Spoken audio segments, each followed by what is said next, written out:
Hello, and welcome back. Today we are discussing episode 40 of the Dicely campaign, Echoes in the Past. We start off taking care of some last-minute logistics before our trek into the Ringzar Peaks. Our horses lent to us by the Ascendancy get teleported out by Charity Cozybug. So long, AH2 and GV. And the party-owned horses get taken back to Varmhall Village by Monty and Finn. So long, Hildy, Kenny, Dolly, and Peleus/Oreo.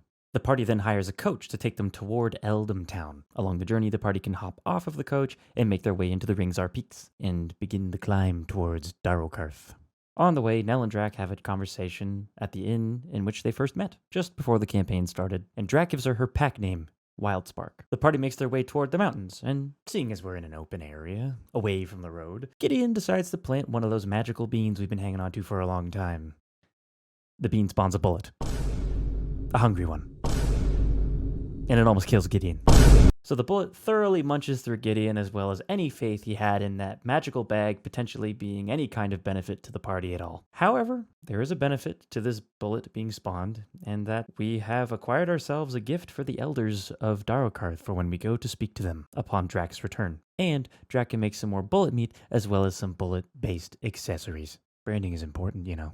While we're mentally preparing for the treacherous blizzard that lays before us, Drac has a vision of a light shaped like a bear. An aurora bear. An aurora borealis, if you will. Disclaimer, this is Logan's joke. I'm only using it because he gave me express permission to do so. Any questions that you have for or about the joke could be directed directly to him. All proceeds made by this joke will go directly to Logan, for he is the true sole owner of this joke that nobody ever has made in the history of mankind. Only Logan. I am simply a weak, mortal man using it now. The party travels the next several days through the vicious, biting cold of the winter-themed hell known as the Pearly Pass. In our travels towards Darokarth, we use an exorbitant amount of magic to keep ourselves warm and sheltered from the angry elements. Without magic, we would have totally died along this trip, and that fact was perfectly illustrated by a dead guy that we encountered along the way. Found him dead in the snow. We'd later run into this guy as he was shambling uphill as a zombie, which is fine. You know, he was made to walk uphill by something, someone. It's fine. All is well. Elwyn and Azaria have been training throughout the journey to get Elwyn attuned with magic in the more wizardly way of doing it without having powers bestowed upon her from a warlock patron, and they make significant progress. A noteworthy bit of worry is that the storm is so thick in these mountains that at night we can't see the stars. As we all know, we have a doomsday clock that when the stars start disappearing, time is short. We're going to be in these mountains for a little bit, and we are just hoping that the stars are the same when we come back out of these mountains.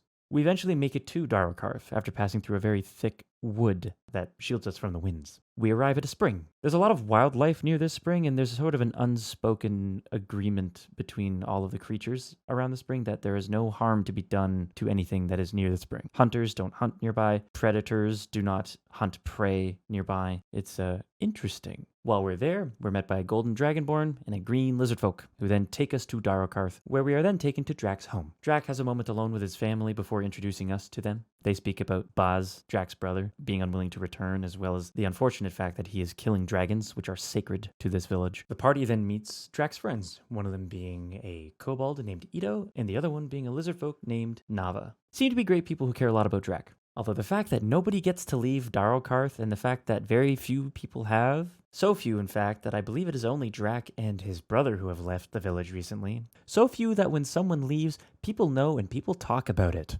with a childlike fascination. It's a little unsettling.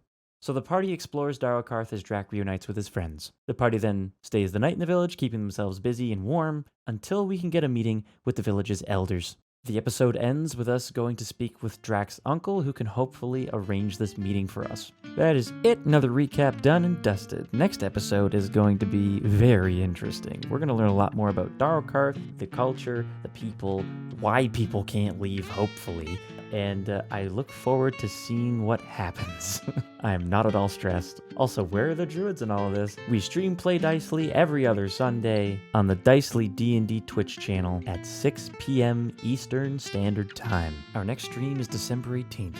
I hope to see you there. With all that said, my friends, I hope you're staying happy, healthy, and kind, and always remembering to play Dicely. That's it. Goodbye.